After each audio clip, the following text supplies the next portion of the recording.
विमल बोलो जुबा केसरी, हर पल मनाओ केसरी त्योहार। देखिए आशुतोष जी बहुत अच्छा बोल रहे हैं, बहुत अच्छी बात कर रहे हैं, पर मैं इनको एक जवाब देना चाहता हूं। क्या देश का फेडरल स्ट्रक्चर इस तरीके का है कि वहां की चीफ मिनिस्टर के देश के गृह मंत्री को धमकाएगी या मेरी वजह से खा पी रहे हो? क्या ये बात सही है? दूसरा, गवर्नर अगर जाकर के राष्ट्रपति को नहीं मिलेंगे, अगर कैबिनेट मिनिस्टर से मिलेंगे तो टेलीविजन पे बहस होगी कि देश के फेडरल स्ट्रक्चर के अनुसार गवर्नर को महामहिम राष्ट्रपति से मिलना चाहिए। और अभी आप आशुतोष जी आप ये कह रहे हैं कि उनसे वो क्यों मिल रहे हैं? ये तो आप अलग ही बात कह रहे हैं। अगर ये तो आप अलग ही बात कह रहे हैं। जो प्रोसेस है, जो प्रक्रिया है, उसी के तहत तो काम होगा कि गृह मंत्रालय को बाईपास करके आप डायरेक्ट मिलने चले जाएंगे। पूजा, मैं जरा इनको जवाब दे देता हूं मलूक साहब को। देखिए मलूक साहब हमारे बड़े अच्छे दोस्त हैं। गृह मंत्रालय को चिट्ठी जाएगी और वो प्रोटोकॉल के अनुसार देश के महामहिम राष्ट्रपति से मिलने जाएंगे।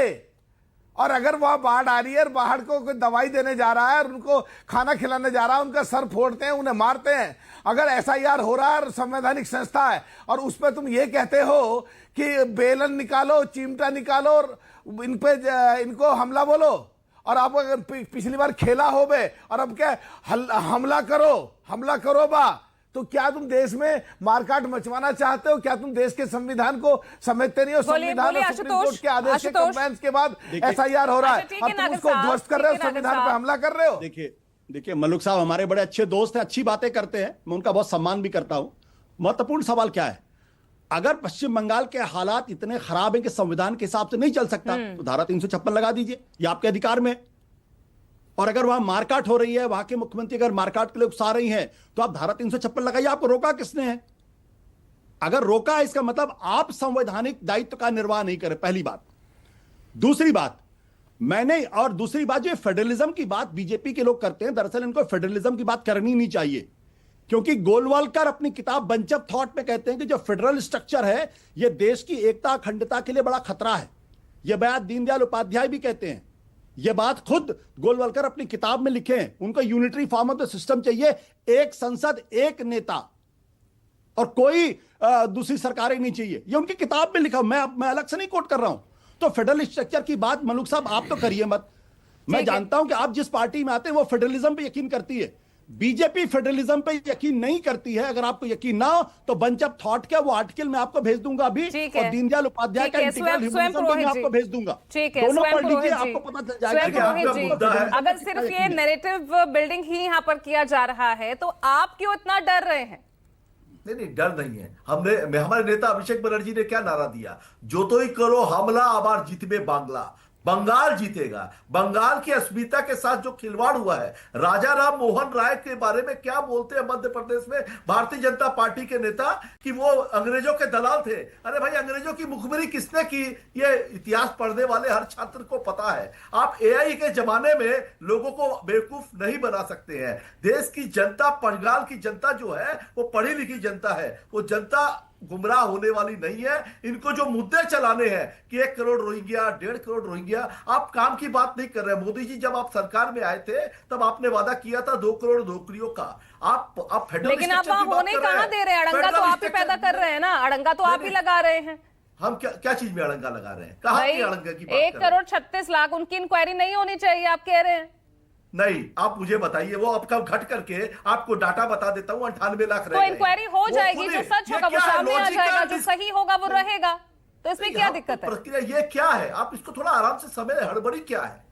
इसके पहले 2001 में भी एसआईआर हुआ था, 3 वर्षों तक चला था, और 2001 में विधानसभा चुनाव भी हुए थे पश्चिम बंगाल में, और जो बुद्धदेव भट्टाचार्य, वो कहानी बहुत पुरानी हो गई भाई, बिहार में बहुत डिस्कस कर लिया, ये बिहार में तो बहुत डिस्कस कर लिया। संसद में नेहरू जी की बात करते हैं संसद में, और आप बोलते हैं पुरानी कहानी।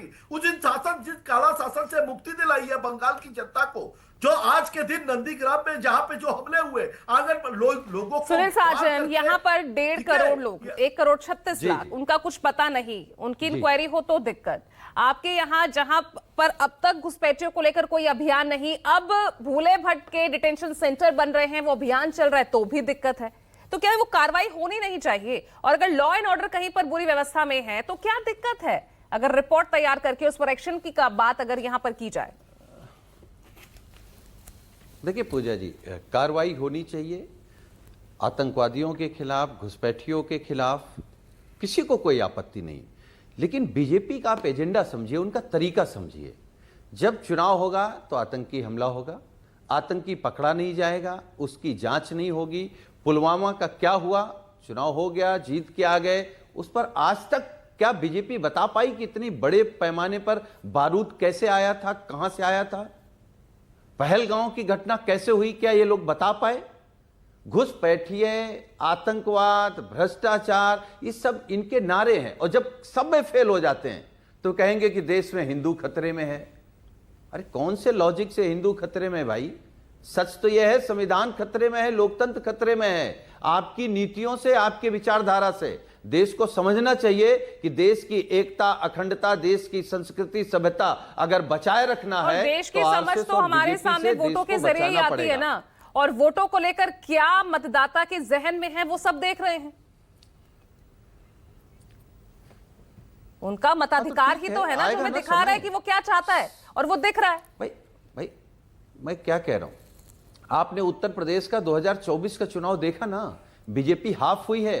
अभी आने दीजिए 27, बीजेपी साफ होगी। लोग जान गए हैं किसको गुमराह करेंगे, किसान को, बेरोजगार नौजवान को, पिछड़े दलित मुसलमान को, महिलाओं को, व्यापारियों को, किसको आप गुमराह कर रहे हैं? पूरे देश को गुमराह कर रहे हैं। अर्थव्यवस्था चरमरा गई है, देश की सीमाएं सुरक्षित नहीं है, लोग एक दूसरे से नफरत कर रहे हैं, तो नफरत का माहौल बना दिया बीजेपी ने। ये नफरत का माहौल कभी नहीं था देश में। सुनील साजन, कैसे रास्ता निकलेगा बंगाल से? वहां तो 377 हो गई। देखिए, बंगाल का रास्ता निकलेगा संविधान से और जनता जनार्दन से, और जनता जनार्दन वो रास्ता निकालेगी और बीजेपी को रास्ते पे लगाएगी। यही सच है। यही चुनाव के बाद यही परिणाम। Neeta Chakraborty, please quick respond to that. देखिए, ये जो घुसपैठिया का इशू है ना, हमारी सेंट्रल गवर्नमेंट इस बारे में सीरियस ही नहीं है, वो रेजोल्यूशन ही नहीं चाहते। क्योंकि आपने अगर कंपैरिजन करोगे, यूपीए के वक्त कितना फेंसिंग हुआ, एनडीए के वक्त कितना फेंसिंग हुआ, यूपीए के वक्त कितना डिपोर्टेशन हुआ, एनडीए के वक्त कितना होगा, तो आखिरी आपको साफ बता देगा कि ये लोग सिर्फ चाहते हैं कि ये इशू को पॉलिटिकल टूल और पॉलिटिक्स ऑफ ऑप्टिक्स जो होता है उस हिसाब से यूज किया जाए। अभी कुछ दिन पहले अमित शाह जी बंगाल आए थे, आके यहाँ पर प्रेस कॉन्फ्रेंस करके क्या बोल रहे हैं कि हमने 5 बार कोरेस्पॉन्डेंस किया, 7 बार चिट्ठी लिखा, मुझे राज्य सरकार से जमीन नहीं मिल रहा है, 75%, 80% फेंसिंग का काम खत्म हो गया, 20% इज रिमेनिंग। इतनी एक इंपॉर्टेंट और सेंसिटिव इशू में, नेशनल सिक्योरिटी के इशू में वो सुप्रीम कोर्ट क्यों नहीं जाते? अगर उनको लगता है कि स्टेट गवर्नमेंट कोऑपरेट नहीं कर रहा है, स्टेट गवर्नमेंट जमीन नहीं दे रहा है, तो वो जुडिशरी के पास क्यों नहीं जाते? इतने सारे सेंसिटिव नेशनल सिक्योरिटी के इशू में जहां पर होम मिनिस्टर इज रिस्पॉन्सिबल, वो अपने अकाउंटेबिलिटी से भाग रहे हैं ये बोल के मैंने 5 बार चिट्ठी लिखा है। इतना कमजोर है हमारे होम मिनिस्टर? वो सुप्रीम कोर्ट के पास जाए और बोले कि यहाँ पर मुझे जमीन चाहिए, मुझे ये समस्या है, समाधान भी है, लेकिन बावजूद उसके ब्लेम गेम में हर कोई इस वक्त नजर आ रहा है। बहुत बहुत शुक्रिया आज इस चर्चा में जुड़ने के लिए। तो आज सबसे बड़ा सवाल में इतना ही। नमस्कार।